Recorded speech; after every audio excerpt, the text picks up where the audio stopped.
नमस्कार दोस्तों, उम्मीद करता हूं आप लोग स्वस्थ होंगे। आज बात करने वाले हैं रूसी राष्ट्रपति व्लादिमीर पुतिन का भारत यात्रा के बारे में। जैसा कि व्लादिमीर पुतिन ने मात्र 6 घंटे की यात्रा में भारत को 500 करोड़ रुपए का सामान बेचकर चले गए। तो ऐसे में आज का टॉपिक आप सबके लिए बहुत ही महत्वपूर्ण होने वाला है। जैसा कि इसमें हम बात करने वाले हैं आखिर प्रधानमंत्री नरेंद्र मोदी और रूसी राष्ट्रपति व्लादिमीर पुतिन के बीच में क्या बात हुई, आज इसी पर बात करने वाले हैं। जैसा कि आप लोगों को यहाँ यह भी मालूम होना चाहिए कि पिछले 20 सालों से सालाना बैठकों का सिलसिला चल रहा था।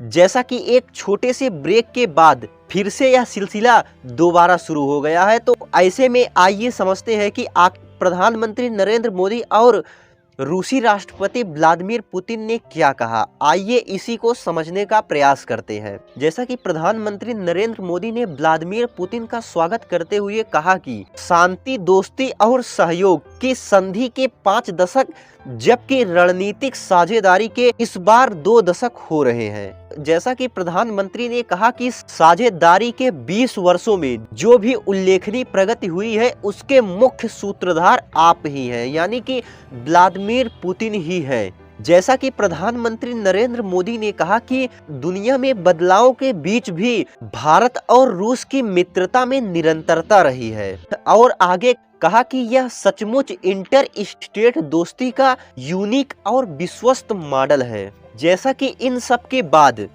रूसी राष्ट्रपति व्लादिमीर पुतिन ने भारत को एक ताकतवर मित्र बताते हुए कहा कि इस साल शुरुआत के 9 महीने में दोनों देशों के बीच हुए ट्रेड में 38% की बढ़ोतरी हुई है, और आगे कहा कि सैन्य के अलावा कई क्षेत्रों में दोनों देश आपस में मिलकर के कार्य कर रहे हैं।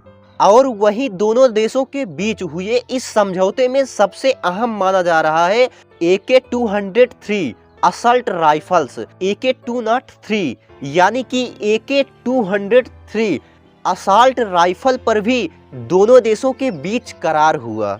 जैसा कि इस करार में कहा गया कि वर्ष 2021 से लेकर के वर्ष 2031 तक Indo Asian rifles private limited तकरीबन 6 लाख AK-203 असल्ट राइफल्स खरीदे जाएंगे। जैसा कि इसकी फैक्ट्री उत्तर प्रदेश के अमेठी में लगने वाली है। जैसा कि इस राइफल की 600 राउंड प्रति यूनिट फायर करने की क्षमता है।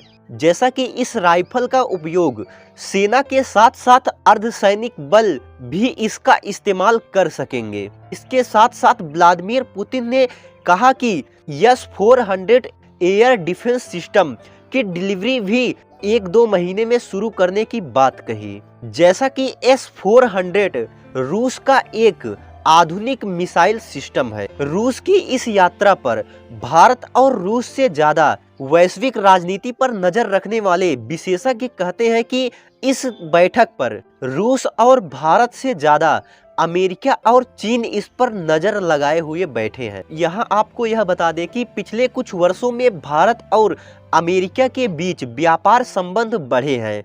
वहीं रूस की बात की जाए तो रूस और चीन के भी अच्छे संबंध हैं। ऐसे में आइए समझते हैं कि क्या रूस की जगह अमेरिका लेना चाह रहा है, तो आइए इसको समझते हैं। जैसा कि इस प्रश्न पर विशेषज्ञ कहते हैं कि भारत के अंदर आर्मी हो या नेवी हो या एयर फोर्स हो, लगभग तीनों सेनाओं में ही रूस के सामान ज्यादातर इस्तेमाल हो रहे हैं। तो ऐसे में फाइटर एयरक्राफ्ट सुखोई ये भी रूसी है, और भारतीय सेना में ज्यादातर टैंक और हेलीकॉप्टर भी रूसी है।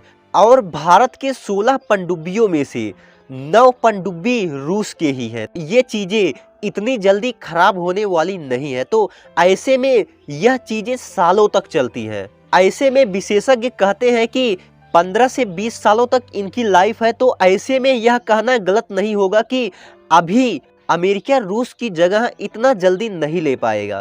तो ऐसे में आप लोगों को यह टॉपिक कैसा लगा हमें अवश्य बताएं। मिलते हैं अगले वीडियो में ऐसे ही महत्वपूर्ण टॉपिकों के साथ। तब तक के लिए धन्यवाद।